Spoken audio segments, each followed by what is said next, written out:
Welcome to another episode of Truth Matters, where together with Mackenzie Drebbett and Walter Feit, we uncover and expose a lot of the inner workings of what's going on around the world.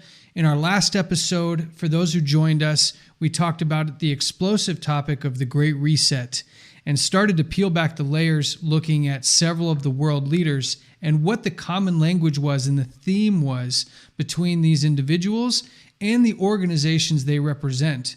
We talked about the World Economic Forum and the United Nations, as well as the International Monetary Fund and an organization inside of the United Nations, which we just saw, World Goodwill. Now, we left off at a pretty explosive place last time where Walter introduced us to the concept of this Luciferian worship inside of the UN. And we don't want people to take our word for it. We actually asked you, the viewer, last time to go on to the World Goodwill website, which is luciustrust.org, and find this link called Service and the Divine Plan. Now, before we get into that, Mackenzie, Walter, welcome back to another episode. Thank you. Thank you very much. Now, we're kind of walking a little bit and treading in some interesting territory for probably a lot of people who are new to this information. But let's kind of rehash for them what we got into in terms of the spiritual nature of the United Nations. Walter, can you walk us through kind of the spiritual mindset of the United Nations and some of the spiritual components that you had seen in your research of this organization? Well, as we saw in the last episode, from its very inception, the United Nations had this deep spiritual component. And from the very first Secretary General all the way through, there has been a very continuous line of thinking in terms of the spirituality. And it definitely is not a Christian line of thinking. If you look at the symbolism that comes out of the United Nations, if you look at the prayer room that comes out of the United Nations, even those people that were supposedly of a secular-only nature had deep spiritual roots in these secret relationships and secret societies. So the worship of this entity called Lucifer, changed to Lucis Trust later, is a thread that runs through the United Nations. Now, many, many years ago, I gave a lecture on the United Nations and the spiritual aspect of the United Nations. But that is not something that is just steeped in history. That is something that is alive and well and coming out in the buzzwords that are now emanating from the United Nations. We cannot leave this thread untouched. And if you go to the organizations like Goodwill and Temple of Understanding, all of them have a very common theme, and they're based on spiritualism and not on Scripture. Yeah, and I'd like people to go watch Walter's previous lecture. It's called The UN Occult Agenda. If you haven't seen it, or his other videos from Total Onslaught, a series that has changed many, many lives. But I want to go back to where we left off. We asked people to go to this World Goodwill website. We talked a little bit about Alice A. Bailey, but I want to continue where we left off there and go in a little bit deeper, because this is, as Walter said, an issue that's happening right now. This site tells us, luciustrust.org, tells us exactly what their goal is inside of the UN. And we see a couple of different issues we'll put up on the screen here that are brought up on this website. One of them involves the spiritual hierarchy, which Walter mentioned a little bit, as well as things called the world religion in a new era, the reappearance of the Christ, and the coming one. Now, I want to focus a little bit on these last two, because what is a political organization like the UN doing with a group inside of it that is sanctioned by the UN itself as a non-governmental organization, doing to educate the world for a new age, which involves a world religion, a spiritual hierarchy. And what the real point here that I want to focus on is this reappearance or this coming Christ. Now, there will be a lot of people that hear that and say, well, that must be Jesus Christ. But Walter, in your research in the occult and your history of discovery in this topic, when they use the same name, do they always mean referring to the same figure? Absolutely not. There is a difference between Jesus Christ in their thinking and the Christ. In their spiritual thinking, Jesus Christ was actually overshadowed by the Christ. So it wasn't really Jesus Christ who was doing anything on this world or in his forum in the time that he came to this earth. It was the Christ who overshadowed him, a higher entity. So Jesus was basically a puppet in the hands of a greater puppet master. In the same sense, out of this you have the New Age movement, which says that everybody is basically a Christ and is subject to this power, which they tend to call the hierarchy, which is a group of individuals that have achieved this high status. Now they are expecting, according to Alice A. Bailey, the manifestation of this hierarchy amongst humanity. And she wrote a book called The Externalization of the Hierarchy, which is just a fancy name of saying that they will manifest themselves. Now, even the Bible says that Satan will masquerade as an angel of light, and therefore it creates the idea that he will manifest himself as the Christ.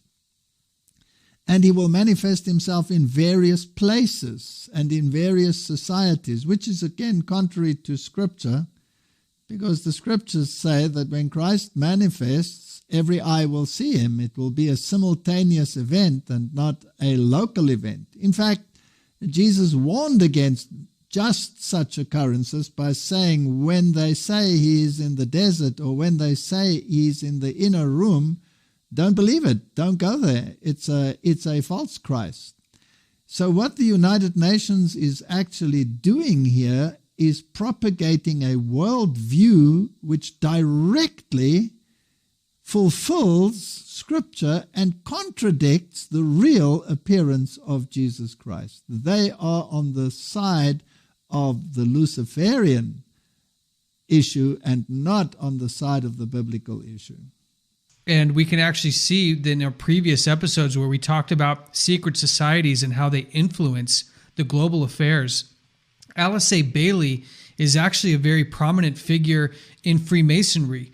If you go to universalfreemasonry.org, you can actually see a list of famous Freemasons where they have biographies of these Freemasons. And she's one of the few women in the past, especially when we go back a number of decades and centuries, that she founded several organizations like Lucifer Publishing, known as Lucis Trust, where they had the idea of a great world religion that would unite all faiths.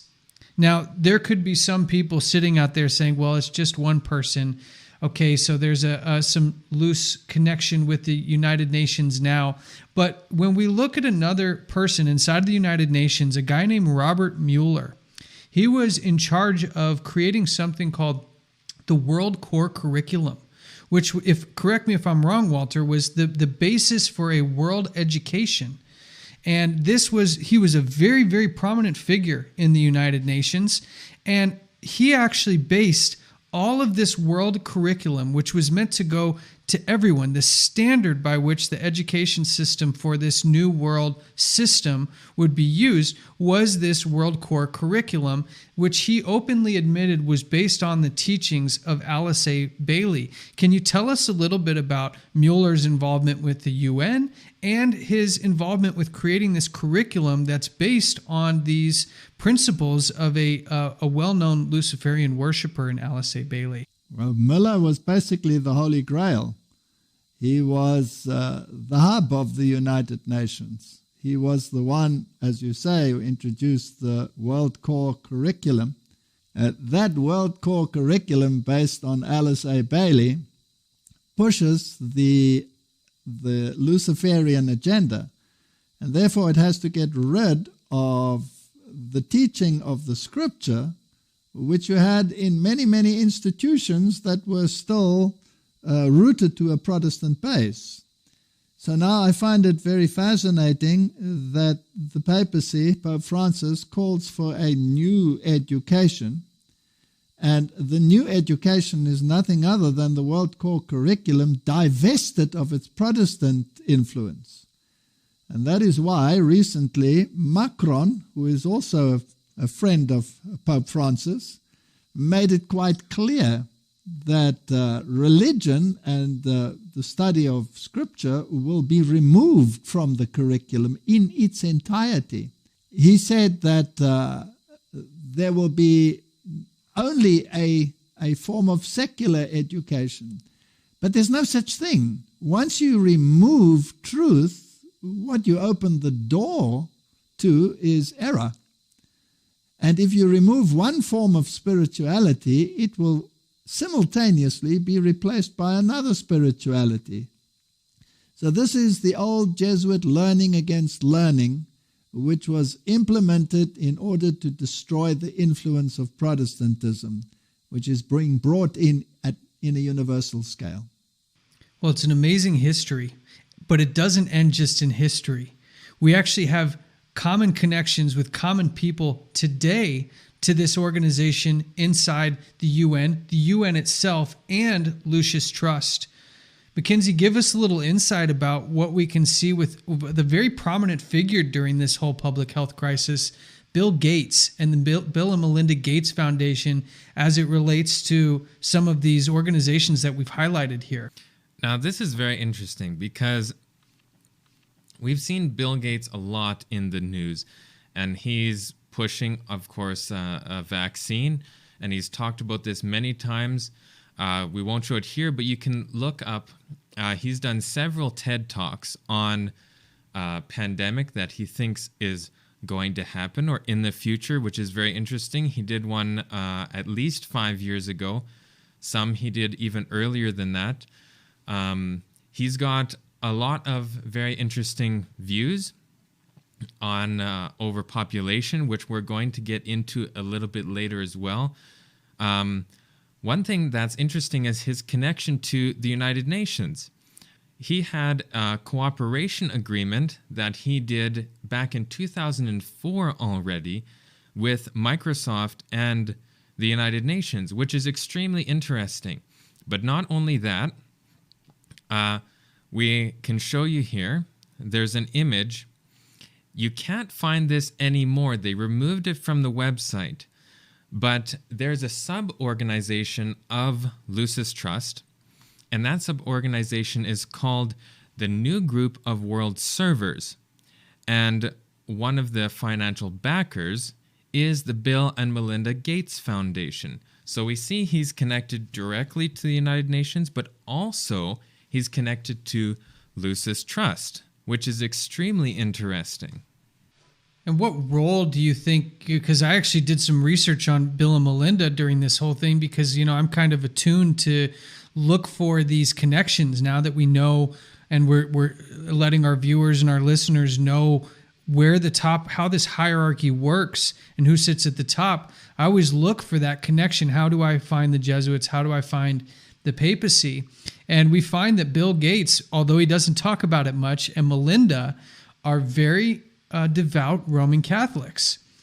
Melinda herself actually considers herself to be an expert on Roman Catholic doctrine, including the social doctrine of common good and a number of other very impactful social doctrines. And when you have people like this with this kind of wealth, and we see that their relationship with their faith in this instance brings out a lot of social activity, social justice. How do we see that the status as a billionaire and the ability to make moves across the world and work with organizations like the UN and make connections with the World Health Organization, and we see their relationships with Lucis Trust. How do the power players, the billionaires of the world, people like Bill and Melinda Gates, Walter, affect how these plans from the papacy and from the UN roll out on a practical scale? Now, you have a number of billionaires in the world today, not only the Gateses, but there are others. Donald Trump is one of them, and you have Soros, he's another. And all of these billionaires are all involved at this United Nations level. And they're all in this great reset. Now, the ability to become rich in terms of the magnitude in which these people are called rich is not something that happens to everyone. And it's fascinating that they all have the connections. So in other words, they're supposed to be where they're supposed to be because they act as front organizations. The world is on the brink of a great scientific achievement. A COVID-19 vaccine will likely be ready by early next year. In fact, we'll probably have more than one vaccine ready. These vaccines will allow us to save millions of lives. They'll also have another enormous benefit. They'll allow us to develop a plan for the world to globally eliminate COVID-19. To achieve this goal of global elimination, we need three things: the capacity to produce billions of vaccines, the funding to pay for them, and the systems to deliver them everywhere. A vaccine can make COVID-19 a preventable disease, and no one should die of a preventable disease simply because the country they live in can't afford the vaccine. But you don't even have to care about the equity view to see the problem with the rich country only scenario. The only way to eliminate the threat of this disease somewhere is to eliminate it everywhere. The solution is not shaming the rich countries that are doing the natural thing of wanting to protect their people. The solution is to vastly increase the manufacturing capacity so we can cover everyone as soon as possible. It's been amazing to see these private companies agreeing to expand drug-making capacity by using each other's factories. We have a number of agreements like this, but we need even more, especially for the vaccine. That's why I'm thrilled today to announce a new joint agreement signed this morning by 16 pharmaceutical companies and the Gates Foundation. In this agreement, the companies commit to, among other things, scaling up manufacturing at an unprecedented speed and making sure that approved vaccines reach broad distribution as early as possible. They're not really individuals who are just interested in philanthropy and human well-being. These people are connected at the highest level through the societies that they belong to, and the wealth that they apparently have in their hands is not their wealth at all, in my humble opinion. This is wealth that is placed into the hands of these individuals so that they can act as front organizations and take the heat. Now, if you take Bill Gates, is he taking a lot of heat from the anti-vaxxers? Is he taking a lot of heat from a Protestant doctrine about the mark of the beast, which in actual fact is not a Protestant doctrine at all, but a Jesuit doctrine implanted in Protestantism? And he is like a lightning rod taking this heat when behind the scenes the puppet master is really running the show and is introducing a false doctrine of a false antichrist, a false mark of the beast, attaching it to an individual who is super rich, making the divide between the rich and the poor even more prominent, and then displaying them as a philanthropist, as someone who wants to benefit mankind, when in actual fact, the data shows that there is a totally different agenda. So these billionaires are not powers in their own right. these billionaires that now fund the United Nations because rogue nations like the United States under Donald Trump have withdrawn their supposed funding of the United Nations, and these people are standing in the gap. This is part of the plan. This is a lightning rod strategy to take the issue and the heat of the real puppet masters behind the scenes. And you have rightly said that they all have these connections to Rome because they all sit in forums at Rome discussing these issues. And that cannot happen by chance. And we see that even in the Bill and Melinda Gates Foundation, if you look at their website, their chief executive officer, Mark Sussman, I'll just read right off their website. It says, Mark joined the United Nations when he was part of the effort to implement the Millennium Development Goals under the leadership of then Secretary General Kofi Annan. He held multiple positions at the UN over his 6-year tenure, including Senior Advisor for Policy and Strategic Communications in the Office of the Secretary General, and Policy Director in the Office of the Administrator of the United Nations Development Program. So even the people in their foundation, the Bill and Melinda Gates Foundation, are from the United Nations. So the ties are, easy to find. We're not speculating. We're not offering conjecture. We're trying to give others a real traceable line of information where they can understand how these components fit together. But there's a component that we haven't really brought to the surface yet that I'd like to do now, because we've looked at the spiritual component, we've looked at the financial component, we've looked at the political or civil component, but there's a group that there may not be a lot of awareness about that I'd like to draw some attention to that really locks down the social components of this whole thing. And this is an organization called the Club of Rome. And, there's an interesting thing behind something known as think tanks. You've got them all over the world. And this is one of the oldest and most ingrained and most prestigious. Mackenzie, give us a little insight on the Club of Rome as it relates to some of the stuff that we're talking about here. So the Club of Rome is a very interesting group of people. If we read straight from the website, you can just look this on their website on the About section. It has many former heads of state, prestigious scientists.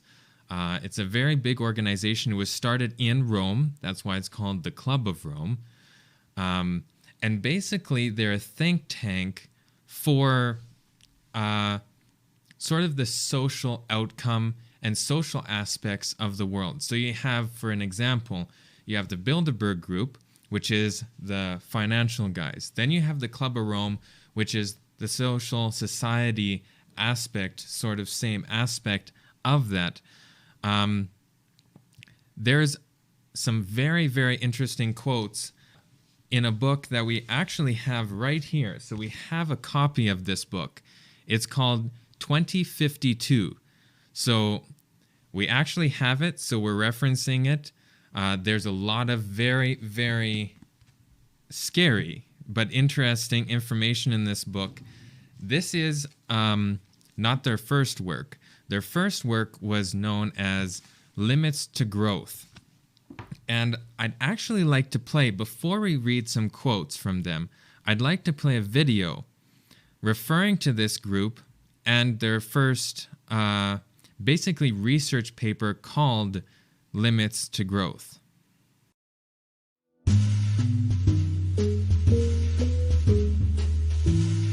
Once upon a time, there was a man who invented chess. The king was so pleased, he offered the man a reward. The man, who was very wise, told the king that he would only want 1 grain of wheat for the first square of the chessboard, 2 for the second, 4 for the third, and so on, doubling the amount for each square of the chessboard. The king said yes, And at the end of the game, he had to abdicate because he had no more grains of wheat to pay his debt. That is the nature of exponential growth, and our chessboard is planet Earth. 40 years ago, a report by a team of scientists from the MIT shook the world.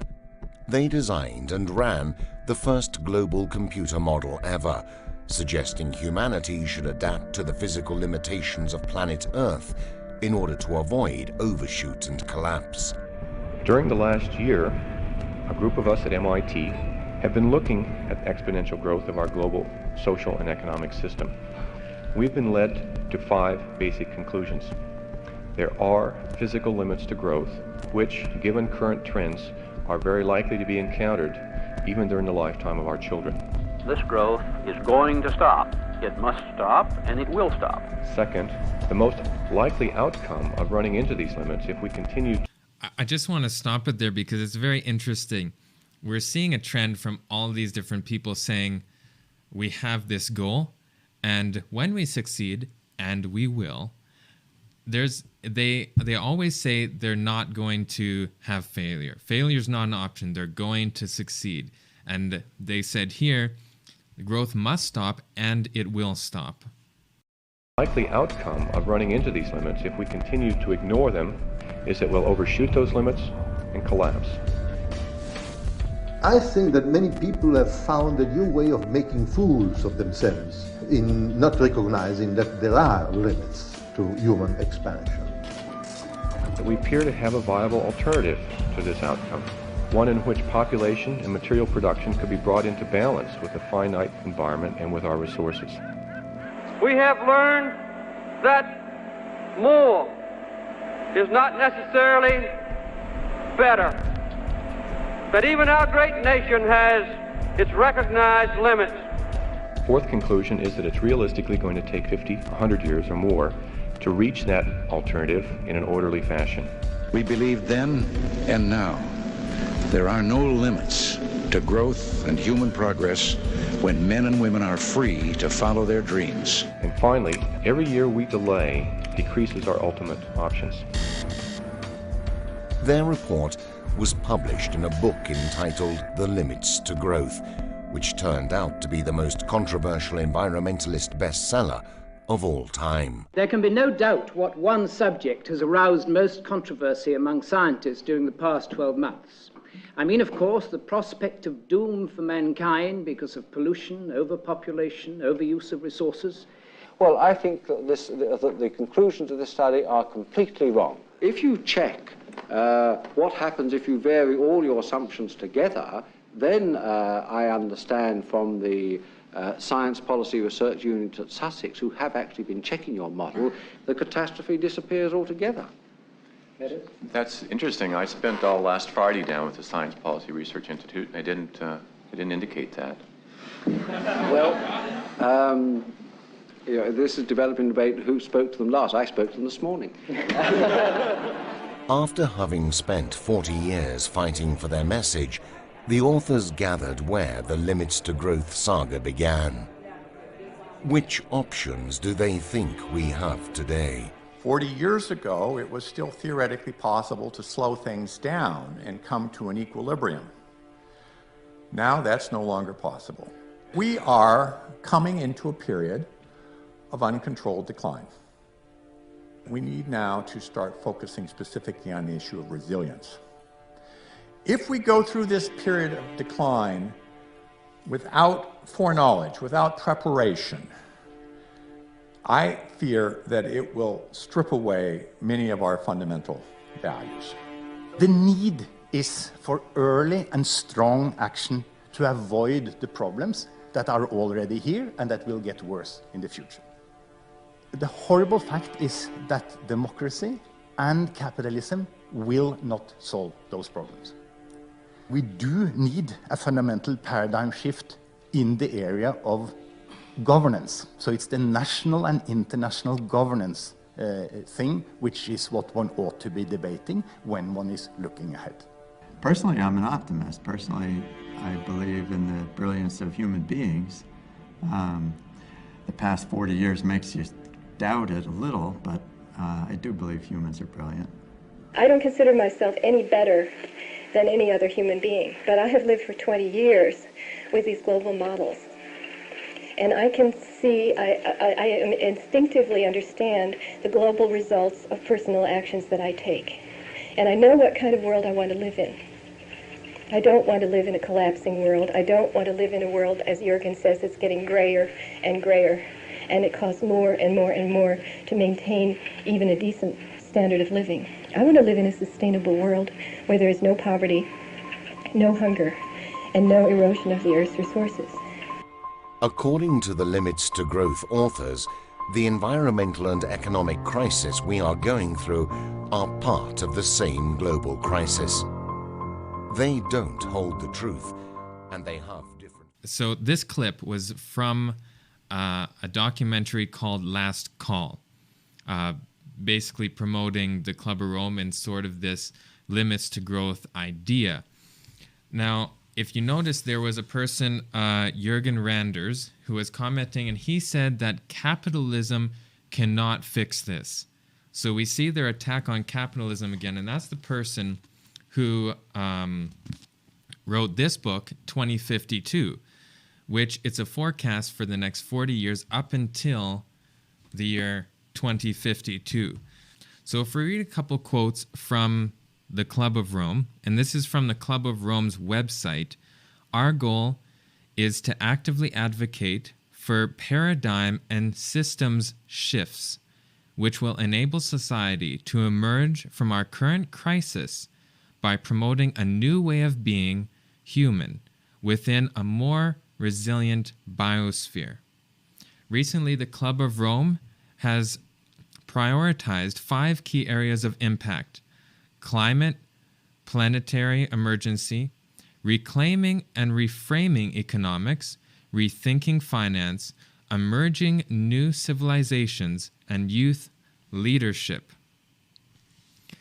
Now, some of the quotes from this very interesting book, 2052. It will be difficult to correct this market failure, namely to organize a decline in senior executive pay. This will require a collective behavior from a group who is not used to organizing, namely owners. So basically his point here is that executive pay, which is higher than the employee's pay, needs to come back down and be level with everybody else, which obviously is going to discourage people from being owners of business because they'll have more responsibility, but they're not going to get any benefits. Another part from page 169, I would be very surprised if this tension is not relieved through some form of forced redistribution. So now here we're getting into this concept of redistribution of wealth. So one question that is posed in the book, this is on page 239, and it says, will I be poorer in this new system? And his answer is, some of us will, others will not. In order to give a clear answer, the question must be asked more precisely. The question must be, will I be poorer compared to X? And you must decide whether X should be A today, B, what you would have been if humanity rose to the occasion and ran a rational world, or C, relative to your peers. Yours is the wrong question. You should not ask, will I be poorer? You should rather ask, will I be more satisfied? Whether you are satisfied with life is more important for you than whether you are somewhat richer or poorer. It is the sum total of all aspects of life that determine your well-being, both now and in the future. So when you privately assess the implications for yourself of my global forecast, try to judge what it will mean for your well-being, not only what it will mean for your income. So, Walter, what are some thoughts that you have on those statements there? They are absolutely in line with what the World Economic Forum has said that one of its objectives is nobody owns anything. Everybody is on the same page in terms of income. In other words, one universal income for all that eradicates the poverty of the poor and gets rid of the wealth of the rich. That's one of the aims that they have. They're not only interested, as you see, in a redistribution of wealth, they are interested in the environment. And if you do a little bit of research on the environmental issue, you will see that even Greta Thunberg, who is part of the youth strategy that they're mentioning there, through her parents has links to the Club of Rome. So all of these are integrated. And as we have seen, there has been a lot of handshaking between Greta Thunberg and Pope Francis. So again, we have all of these interesting connections. So this is just part of the great plan, and they will implement it. They are using the typical J-curve strategy that you find in ecology, where you have, let's say, a very productive class, which then leads to exponential growth, which eventually leads to a massive crash. And then you have cycles of massive growth and massive crash, which is called a J-curve. And they are applying the J-curve to humanity and saying that this is what is happening to humanity, whereas you need equilibrium. And the only way to introduce equilibrium is, number one, to control reproduction, and number two, to make sure that the resources are not being outstripped. So that is what they call in their buzzword sustainable development. And then you will be on this constant curve. You won't own anything. You won't overexploit. You won't underexploit. The graph cannot have spikes and drops. You will stay at the same level. And that's basically how the Middle Ages ran. Now, the question they have to ask themselves, if you do that, what happens to human initiative? What happens to human incentive? Basically, it's in the trash can. And we have to ask ourselves whether the capacity of humanity was designed for constancy, or was it designed for eternal growth? If you answer that question, you will find that there's a very deep philosophical aspect, no, even a religious aspect to this question. Who wants to have a status quo of constant staying in very well-defined parameters, in other words, a form of slavery, where you are just a cog in sustaining the environment and the spiritual realm of the world, or one in which you can excel and reach your human potential? That's what you have to decide. Which side of this debate do you want to be on? Mm-hmm. And I'll read one more quote, actually, from the book here, which is very interesting because in the previous quote, he says, you should be interested in whether you will be satisfied. Now, to you and me, that may be slightly different than what they're implying. So let's see what they say here on page 332. This is a point on what should we do. He says, do not teach your children to love the wilderness. So when you see your children sitting in front of the computer and think that they should rather be by the campfire in the great outdoors, you should constrain your temptation to interfere. By teaching your children to love the loneliness of the untouched wilderness, you are teaching her. It's very interesting that they always use the term her when referring to your children, to love that will be increasingly difficult to find, and you will be increasing the chance of her being unhappy. So how do we be satisfied? Well, by not teaching our children to love what we would not have them to. Now, further down on that same section in the book, it says, such transfer of values is beneficial in the sense that it teaches the children to enjoy the environment in which they live, but only if society evolves gradually. If society or its surroundings change too fast, the advice of the elderly becomes irrelevant, and in unlucky circumstances, the careful inoculation of past values may be incurable unhappiness. So at the bottom of the page, it says, much better then to rear a new generation that will find peace, calm, and satisfaction in the bustling life of a mega city, and with never-ending music piped into their ears. That doesn't sound peaceful at all, being in a bustling city with music constantly piped into your ears. But I think what we see is that there's this use of getting these ideologies infused into cultures. This concept of think tanks like the Club of Rome, the Brookings Institute, the Royal Society. These are organizations that, I'd like to get your guys' opinion. Is the purpose of these think tanks to start to come up with academic ways of infusing these ideologies into the culture?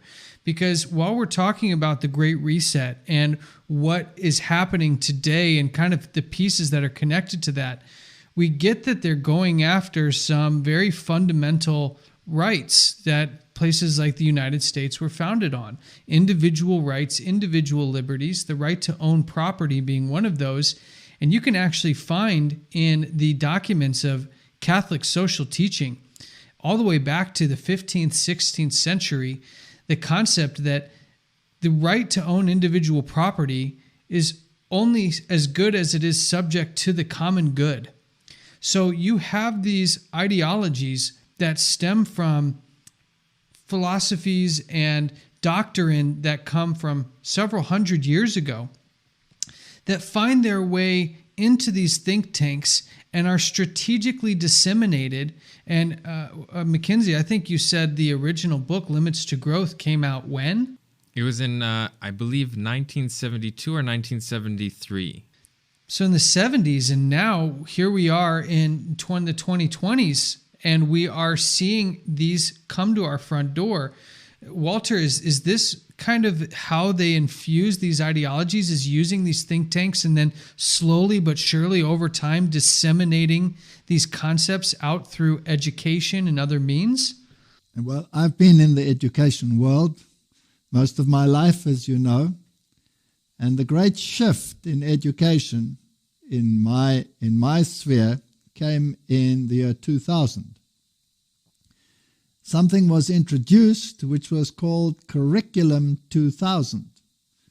And the entire emphasis of teaching at universities changed from the old school thinking, which was based on free thinking, individual growth capacity, unlimited, sort of the American dream philosophy, down to a more socialistic way of thinking. And in the universities where I operated, there was almost like a coup, where the old system in a very, very short time was totally dismantled and replaced with a socialistic type of teaching, which had very heavy Marxist overtones, which then were gradually shifted to a more compromised level, so that you have the kind of education that you have in the world today. So there's been a lot of preparation in bringing in these new thoughts and striving for this so-called equity, which cuts off the head and cuts off the tail. Now, this is something that doesn't only happen on the individual level, it also happens on the national level. And this is what wars were all about. You cannot have a nation which outstrips the nations around it. They all have to be on the same level. And if you take the turmoils in Europe, where one nation tries to have the supremacy, and you have eventually the great Napoleonic Wars, where one nation tries to impose its will, and then eventually you have the rise of Nazi Germany, where the nation with great economic power has to be curtailed and brought down philosophically to the level of the others. And that morphs eventually into a united Europe where everybody just has a voice. But some have to finance the voice more than others. So that has to be stripped down until there is equity on that level. So it happens on the national level, and now they're introducing it on the individual level. So there will be many, many people that will feel curtailed, that will feel suppressed, and there will be millions upon millions, because that's the bulk of humanity, the poor, that will feel elevated, and just the law of the masses will implement the system because they have the numbers on their side. It's such an interesting concept, because if that's the case, then we can kind of look at the things that are being said now and watch how they roll out in our future. In this book, 2052, it's basically giving us a roadmap towards less and less of what those who live in what would be considered wealthier nations have become accustomed to, a certain standard of living that is going to be demonized and piece by piece dismantled. And there may be some people who think, well, these are mostly theoretical and very little practical. But there's actually a document called the Vancouver Declaration of Human Settlements that brings this kind of to the forefront and makes it a very practical application rather than just a think tank or a theological, ideological position.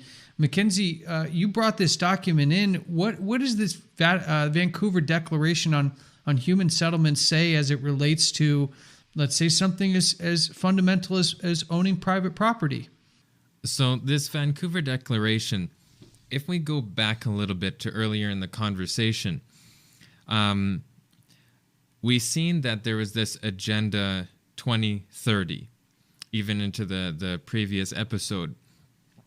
It originally, and we've seen this in the clip from George Bush Sr., Agenda 21. So Agenda 21 was held in Rio, and it was called the Rio Summit. And they brought forth this this paper called Agenda 21. And this was basically a climate act and how they would develop that into society, into this new order. So that's what Bush is referencing there when he said this new world order that the United Nations wants to bring in. That got adjusted, more like renamed, into the 2030 agenda. Now, there has to be a local application of all of these different things. And so you're probably wondering, if you're Canadian, is this actually something that's coming down the pipeline? So in this Vancouver Declaration, we'll bring up the quote here. It's talking about land and land ownership. So this is under the section D, called Land, Agenda Item 10. So listen carefully to the wording here. Land, because of its unique nature and the crucial role it plays in human settlements, cannot be treated as an ordinary asset. So this is not an ordinary asset, not something that you can just buy and own. Controlled by individuals and subject to the pressures and inefficiencies of the market. Private land ownership is also a principal instrument of accumulation and concentration of wealth, and therefore contributes to social injustice if unchecked. It may become a major obstacle in the planning and implementation of development schemes, social justice, urban renewal and development, the provision of decent dwellings. Remember, we need to be satisfied with these decent dwellings and healthy conditions for the people can only be achieved if land is used in the interest of society as a whole. So they're saying that you can't have ownership individually of land because that is making the problem worse of inequality. So the basis of this whole argument, something we've heard throughout the last 2 episodes, is that inequality is an issue that needs to be dealt with, and right at the core of that inequality is capitalism and democracy. The replacement of which we're left with, we've got to have some kind of governmental system. Walter, what system are they going to prefer, as they clearly are driving to remove democracy and capitalism as the primary world-leading stance on governments? This is classic Catholic social justice. This is Fratelli Tutti at its best. This is exactly where they're heading. Now, this thing is not something that has started recently. It has to be universal, right? And because it has to be universal, it must cross borders.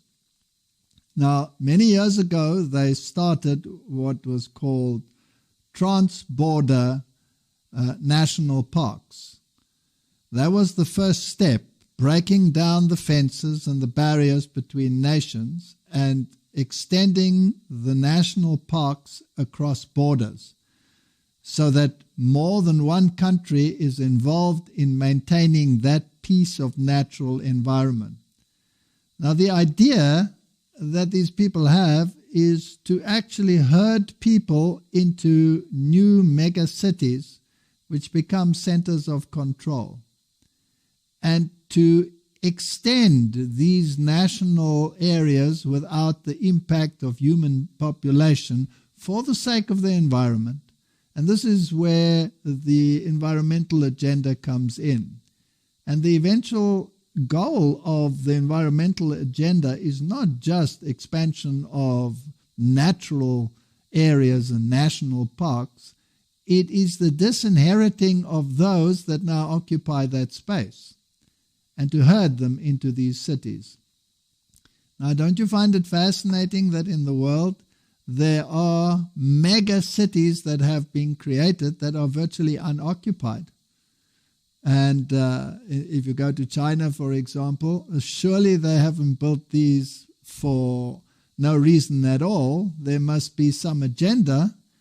And seeing that these are fully operational, I don't think they want to use them in a millennium or a century from now. This is something that is very imminent. And even in the Western world, they've created these cities of control where the rules are applied in a far more stringent way. And if you look in the web pages where these cities are, they're scattered through the country.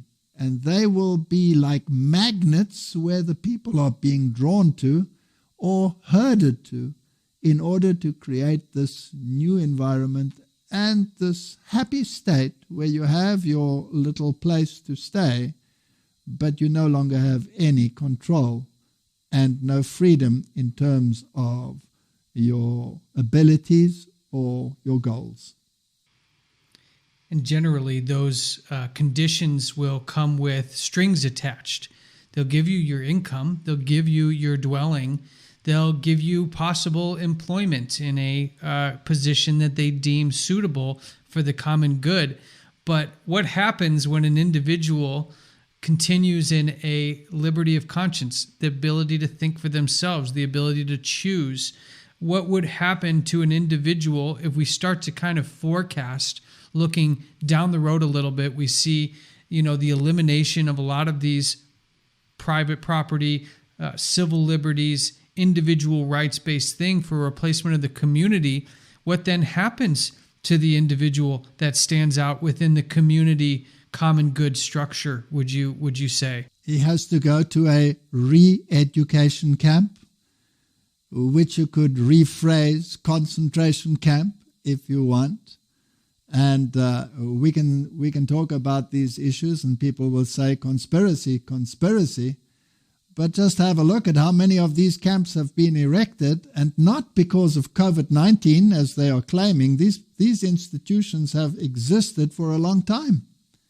There has been a preparation behind the scenes with regard to these things that is unprecedented in human history. And every continent has them, and they also were not constructed just to be monuments. They were constructed in order to be used.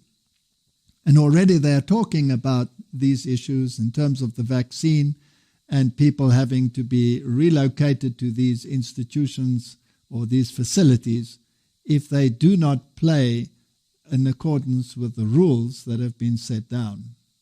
Well, there's no better example of that, no conspiracy needed, but to go look back at the last 2 years and what has happened in mainland China to the Uyghur Muslim populations. These groups of people have been placed in exactly what you've said, Walter, re-education camps.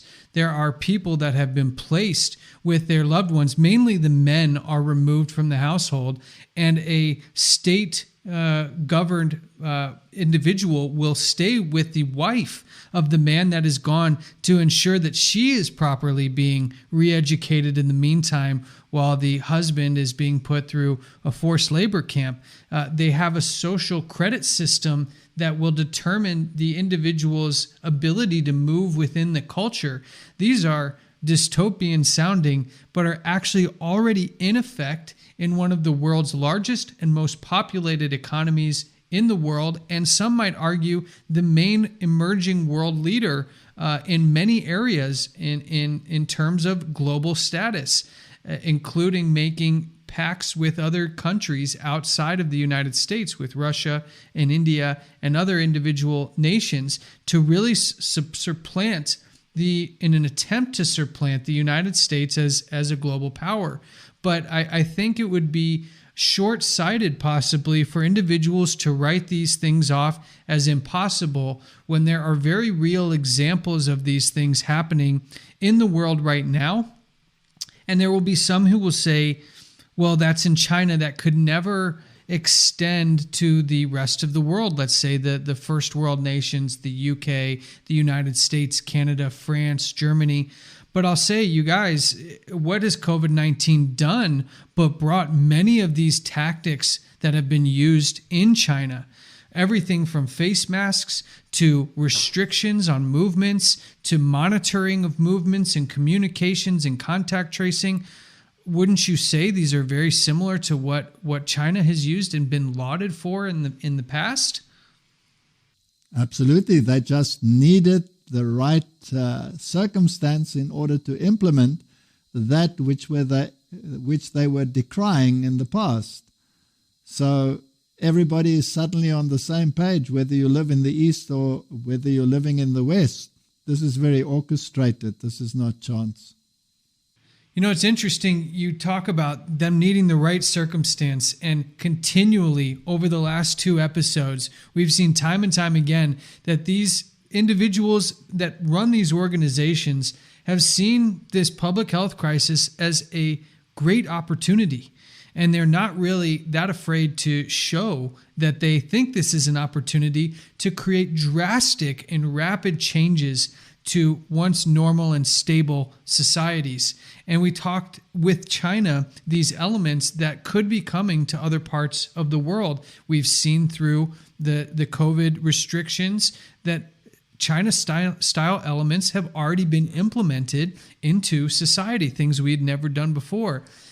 To that end, we've had something here in Canada that takes that re-education aspect, these camps that you were talking about, to another level. Because you're right, Walter, people are going to say that we're, going off the track, going off the rails here a little bit, but that's just not the case. Recently, we have seen on Canada's own government websites some indication that this is a real issue, that isolation camps related to the public health crisis are going to be a real thing. And I want to play for our listeners and on our viewers a clip from inside of the Canadian government, their parliament structure, where they are debating this very issue on the floor. Let's take a listen. Next question, the member for Lanark, Frontenac, Kingston. Thank you, Speaker. My question is to the Premier. In my supplemental question yesterday, I asked this government if the people of Ontario should prepare for internment camps. In September, the federal government posted a call for expressions of interest for contractors to supply, provide and manage quarantine isolation camps throughout every province and every territory in Canada. These quarantine isolation camps, however, are not limited to people with COVID, but provide a wide latitude for many people to be detained. Surely this government is aware of the intentions to build these isolation camps from coast to coast. And my question to the Premier is, how many of these camps will be built, and how many people does this government expect to detain? Question. Government House Leader. Thank you, Mr. Speaker. It is very true that when people leave the country and when they come back in, that the province is suggesting, and the federal government, in cooperation with the federal government, we are suggesting that people isolate themselves. That has been a practice that has been very successful, not only here in the province of Ontario, but across Canada. And we will, of course, be redoubling our efforts to make sure that the people of the province of Ontario remain safe, Mr. Speaker. So if the member is referring to the fact that that one of the public health policies is that when you return from a jurisdiction outside of the province of Ontario or from another country, that you isolate yourself for 2 weeks, I would suggest that has been a good policy that has been working. In fact, this House has been doing the same thing since we came back. We are working in cohorts to make sure that the Legislative Assembly can continue to operate. That's why we have 2 separate cohorts, Mr. Speaker. Response. And with the cooperation of the official opposition, that is why all members of the Independents have been excluded from that cohort, because we want them to be able to participate in debate. So we will continue to do everything in our power to make sure that this House continues, but that the people of the province of Ontario and Canada are kept safe. Supplementary question. Again, back to the Premier. Here's the RFP, and in the RFP it uses clear language to express that these camps can be used for a broad spectrum of people, not limited to travellers. Indeed, it doesn't even mention international travellers. It's just a broad latitude of people. And I'll send over the copy of the RFP after. So your government must be in negotiations and aware of these plans to potentially detain and isolate citizens and residents of our country and our province. So, Speaker, to the Premier, where will these camps be built? How many people will be detained? And for what reasons? Question. For what reasons can people be kept in these isolation camps? And I'd like to have the Premier assure the people of Ontario. That's it, guys. That's the back and forth. You have a concerned member of Parliament requesting information, and we want to bring to the forefront here, for those who are listening, make sure to come over to our YouTube page to get a link and more information on what this gentleman was talking about. But Mackenzie, we actually found this information, and what I found strange, before we go to these pictures to show what this MPP was referring to, he asked this question about why there's this request for information, an RFI or an RFP, request for proposal, on this government website. And you'll notice that there's a complete ignoring of the question. And the person responding to this question goes on some kind of rant about how people coming back from other provinces or outside of the country have to go home to quarantine, when clearly the question was, why is there this request for outside contractors to build isolation facilities across the country? And not only was that question addressed, it was completely sidestepped when there was additional information added and additional information requested. They simply cut the microphone and there was no reply given. So let's go take a look at what you found when you researched this issue. So this was very interesting because all you had to do was go to buyandsell.gc.ca. So it's on the government website. And this is about isolation sites. Now, an interesting thing is you can't see this anymore. It's taken down off the website. But luckily we were able to get some screenshots, and so we can go over some of the details. So, in some of the details here, if we read part of right in the middle, it says the Government of Canada is considering engaging a third-party service provider for federal quarantine isolation sites that will be used to house and care for people for public health and other related federal requirements associated with the COVID-19 pandemic response. The government is seeking feedback from current service providers about potential options for standing up, operating, and managing all of the services associated with these sites. The purpose of this request for information is to seek feedback from potential service providers in order to develop a strategy for potential future management of these sites going forward. So, in this write-up here, it says that it's not limited to people just for isolating for COVID. It is for anyone or other purposes. So this is something that's very real. We won't read the whole thing right now, but it's very real in Canada. It was on the government website, so it can't be denied as conjecture or as something that's just being made up. It is actually something that was on the books. Yeah, and the language that concerns me, and Walter, I'd love to get your feedback as somebody who's seen a lot of different documents coming from a lot of different places, including inside governments. When we see kind of these broad sweeping measures and very broad language, I was in contracts for a long time, and I notice when I see for public health and other related federal requirements, well, boy, that could include a whole host of things, basically anything that the federal government requires for this COVID-19 pandemic response could then be attached to the use of these isolation facilities. Am I looking at this correctly? Re-education, that's what it's about. You either conform to the new reality or what they have just reset. So a new reality, or you are isolated. They will use incentives. Many people, they have claimed that they will pay their debts if they conform to this new directive, and then they won't own anything, but they will be happy. After all, they will be debt-free and they will conform. Now, I find it interesting that they're talking about building these things, when in actual fact, a little search of history will tell you that they're all built already. Well, that should be a comforting fact for everyone at this stage in the game, where literally on a weekly basis, life seems to be changing, and for most, not for the better.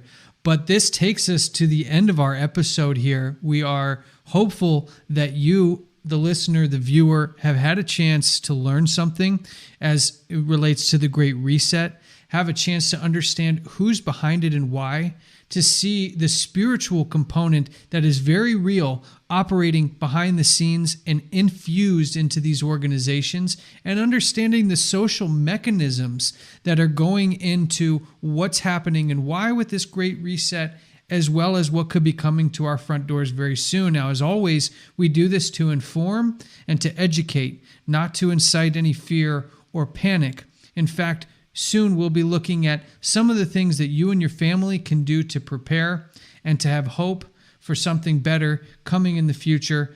Walter, Mackenzie, we appreciate your deep dive into these very important topics. Thank you, guys.